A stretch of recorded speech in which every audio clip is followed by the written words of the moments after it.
Hey everybody, it's Drewski McGillicuddy, and here we are again with yet another Found in the Wild. It seems like that's all I have time for anymore. Before we get started with this past couple weeks haul, if that's what you want to call it, I don't know what you call anything anymore. I wanted to do a blatant product placement for this Duke Canyon. Now I got this body wash called Buffalo Trace, and it smells like whiskey and whiskey and oak barrels. And then it's got like the Bloody Knuckles hand renewal. You know, I need that stuff because, you know, I'd be fucking my hands up at work. And then it's got fancy shaving cream. All these products, you know, to make you smell like a man. You know, even if you're not a man and you want to smell like a man, Duke Canyon. Like, I completely forgot all about Old Spice now that I have Duke Canyon. And this right here in particular is one thing I want to bring up for my, you know, manly subscribers out there. This stuff's called Hot Shave. You put some warm water on your face, you rub like a dime size amount of this in and let it sit for 20 seconds, and it's clear so you can actually see what you're doing. And I shit you not, I shit you not, I had the closest shave of my life. Like, it was like, wow. Because usually after I shave, you can still feel just a little bit of stubble. Like, it never goes all the way away. But this, I guess it opens up your pores, pushes the hair out so the razor can just glide right across it. Seriously, Duke Canyon. You can order this stuff on Amazon. They sell it at your local Meijer. And I got a couple things from Kohl's. But the shit's super expensive. But it's high quality shit we're talking about here. That's enough product placement for one day. The first thing I want to show you is something I completely forgot to show you in the last haul video, which eagle-eyed viewers would have noticed it's sitting right there because I had put it there and then it just sat there because that's where it has sat. And that is this fancy Diamond Select Deadpool that I got from Arcade Legacy for $10. I was like, you know, $10? I'm not going to leave it there. Plus, you know, Deadpool's, you know, one of my favorite characters, even though, admittingly, I wasn't really that big of a fan until I saw the Deadpool movie. But, you know, he's a lot like me, you know, we fucking run off at the mouth. I swear these videos are getting harder and harder to make. I've lost my mojo, but I'm going to get it back. I swear to God, I'm going to get it back. You know, I watched... I've lost my mojo! Not that it matters, but these first couple were a Goodwill find. And, you know, some of these, like, you know, I was very excited to find them at Goodwill. Like Warhorse from Steven Spielberg. Now, I remember way back when this movie was released. It was released on Christmas Day. And it just was like, even though I love horses, I was like, Warhorse didn't really appeal to me. But for some reason... Now I have a weird urge to watch this movie, which I probably won't. You know, it'll probably just go sit in a stack with a bunch of other movies that have still been sitting in the same spot because there ain't no room on the motherfucking shelf. I grabbed this BBC. So I grabbed this PBS special about superheroes, and it tells the history of like comic books and I guess the movies and the whatnot and the hey. And, you know, it was only $3 at Goodwill, and for some reason it's rather expensive online, so it must be out of print. So I picked it up. I wasn't just going to leave it there. $3. I figure it's got decent reviews because I got this thing where I look stuff up on Internet Movie Database to see if it's worth my time before I buy it. You know, and it had like an 8.0, so it's probably worth my time. I don't know. I can't be necessarily sure. And then a Roman Polanski movie that I've seen twice, but I've never finished. I don't know what the fuck. I remember renting it from Blockbuster, got about 2 hours into it, something had happened, and I wasn't able to finish it. And then a couple years later, I was like, oh, The Ninth Gate. I need to watch that. So I started watching it again, got pretty much to the same spot in the movie, and something happened and I never fucking finished it. So now, I don't even remember what the fucking thing's about. I just know it's got Johnny Depp and it's a Roman Polanski movie. But hopefully, when I finally get around to watching it, if ever, it'll be worth the $3 I paid for it. I was really surprised to find this at Goodwill because I was talking about how, I didn't necessarily like it when it first came out because I got this disdain for John Cusack. Sort of like how I've got this disdain for Matthew Broderick. I don't know what it is, but both of them, I would just like to, get 2 pieces of bread, maybe a little mayonnaise, slices of tomato, put it between my knuckles, and just feed it to her. Feed it to their face. But don't worry about that. That's 1408, because it's also got Samuel L. Jackson, so that kind of makes up for the fact that I hate John Cusack. Now, I'll be honest with you, the movie Identity with John Cusack wasn't too bad, but there's just something about the look on his face constantly that's just like, who the fuck hired this guy to be in any movies ever? He's the same fucking jackass in every fucking movie he's in. I can't stand him. But I do look forward to revisiting 1408 because I kind of remember there being some fucked up, creepy shit. And if I'm not mistaken, it says not rated. So I don't know. Was this movie PG-13 when it was originally released? I don't know. If you do know, leave a comment down in the comment section. I like to learn shit sometimes. Ahem. And if you remember, last summer, I had picked this movie up in this fancy steel box. Not a steel book. It was a steel box with several different discs in it, but they were DVDs. And, I've recently become a video quality snob, so I needed the Blu-ray of Old Boy. Now, I've never seen Old Boy, but as hard as it is to believe, I watched the remake when it came out, never having seen the original, which is blasphemy, complete blasphemy, especially since, from what I can tell, the American version kind of fucking mediocre. Just kind of like the movie 13 Game of Death. I don't remember what the American version's called, but it fucking sucks compared to the Taiwan version. But yeah, this I'm excited to see this because my buddy Josh 20 years ago was telling me how fucking awesome this movie was. Well, it seems like 20 years ago. And I just never got around to it. It's a lot like Itchy the Killer. I know. I'm fucking terrible. I don't even know why the fuck I do this. Talk about all these movies, and then I haven't even seen anything. I'm a big fucking poser, like all them goddamn Halloween fanboys. Dr. Horrible's Sing-Along Bop, starring Neil Patrick Harris, otherwise known as Doogie Howser. And I'm not even necessarily sure why I bought this, because I remember trying to watch it like when it first came out on Netflix, and it was just not good. But I bought it anyway. But who knows? Maybe somewhere along the line I can trade it for other stuff at Arcade Legacy, because I only paid $3 for it at Goodwill, because got all these for $3 at Goodwill. It's like, why?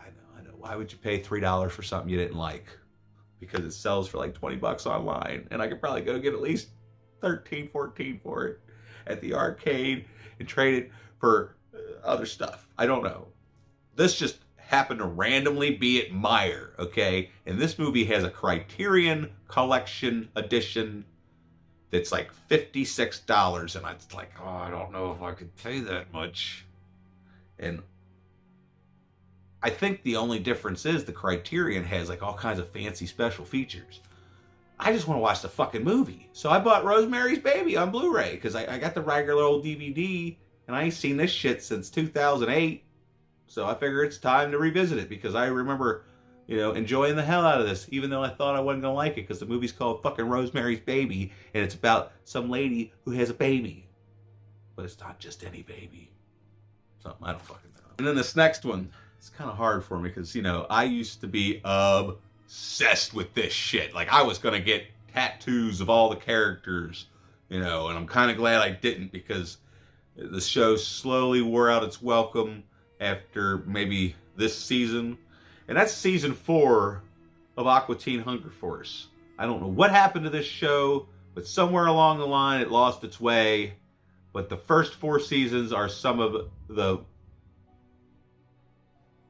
I don't even fucking know.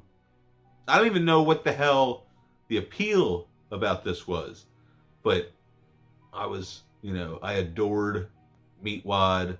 I love, Master Shake. And Frylock, Frylock's an asshole. But Carl, love Carl. And the Moonanites, like, no shit. I was going to get the Moonanites giving the finger, as a tramp stamp, right? So that way when I moon people, they're getting the Moonanites, giving them the bird. But I didn't, okay? I decided to be an adult and not get a stupid fucking tattoo. But then again, looking back, maybe it wouldn't be so stupid. But, I didn't do it. But yeah, fucking Aqua Teen Hunger Force. Don't you people?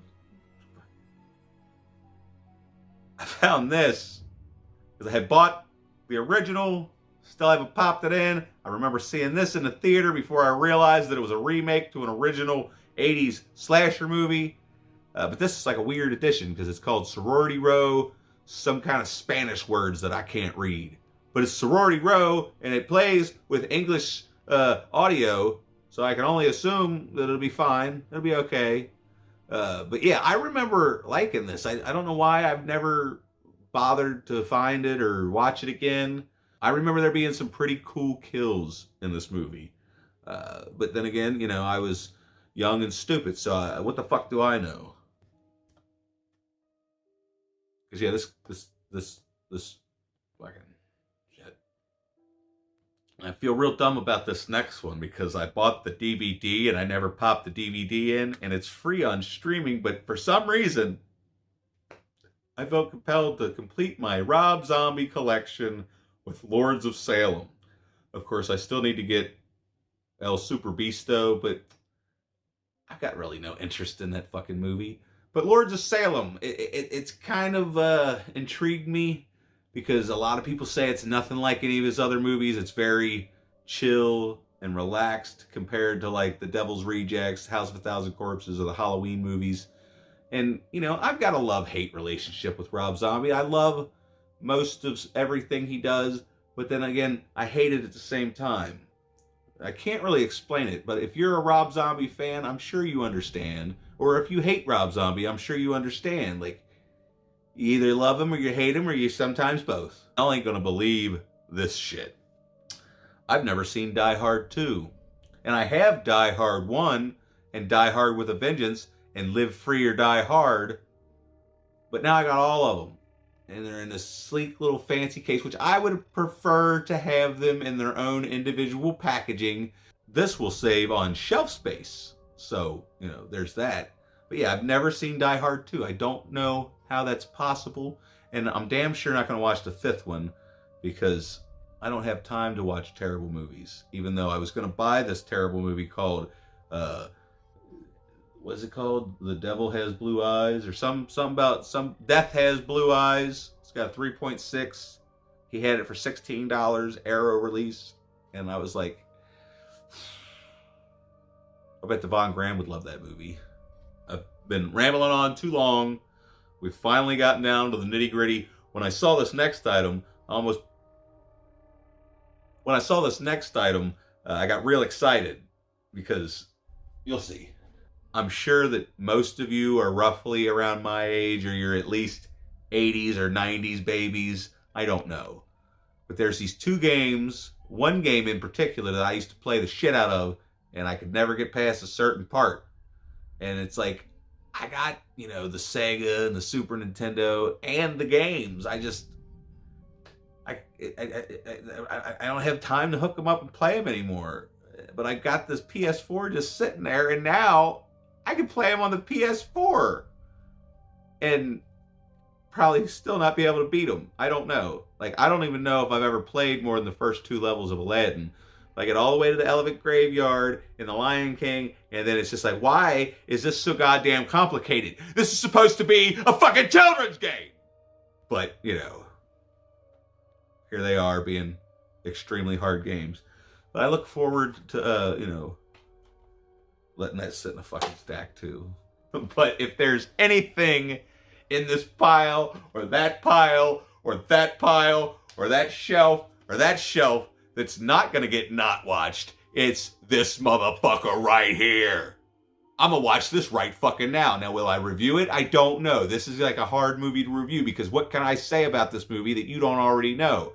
Because we all know that this is one of the greatest comedies ever made, and this little stamp that Chris Farley put on, the film industry, this movie's, one of them hard to top movies. And the thing about Chris Farley is, we'll never have another Chris Farley.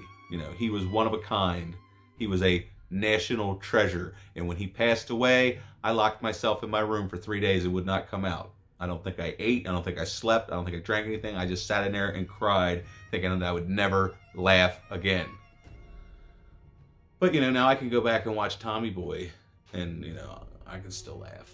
But it's just still, like, to this day, crushes me that, Chris isn't with us anymore, because he is, my favorite comedic actor ever. And this is one of my favorite movies of all time. I wouldn't even put it in, like, it's hard to explain. Like, if I did, like, a greatest movies, I would do, like, stuff. This is just one, like, where it's not so technical, but this is, like, it's entertaining. This is one you can watch over and over again. It doesn't matter how many times you've seen it. The more you watch it, the more you laugh. I mean, what can I say? What can I say about Tommy Boy? But, hell, half my demeanor comes from this movie. Like, anytime something happens where I'm like, tell people I got cat-like free speed and agility. Anyway, don't fucking worry about that. Worry about maybe liking, subscribing, if you feel like it. I'd appreciate it. I'd also appreciate if, you're feeling generous and you want to help me fund all this nonsense that I don't need because I ain't got no room for it and I don't fucking watch the shit or play the shit anyway. You can donate $1 or something, and then I'll be like, hey, everybody, look, there's a fucking on the Patreon card. Anyway, I don't know what I'm talking about anymore. I'm out of practice. I need to get back in the swing of things. I don't know what to do. I've been busy. Been real busy. But one of these days, maybe in the winter, I'll have more time to do stuff. And then, we can bust out the fancy equipment and start getting better quality bullshit. I don't know. Anyway, what the fuck are you still doing here? Get the fuck out.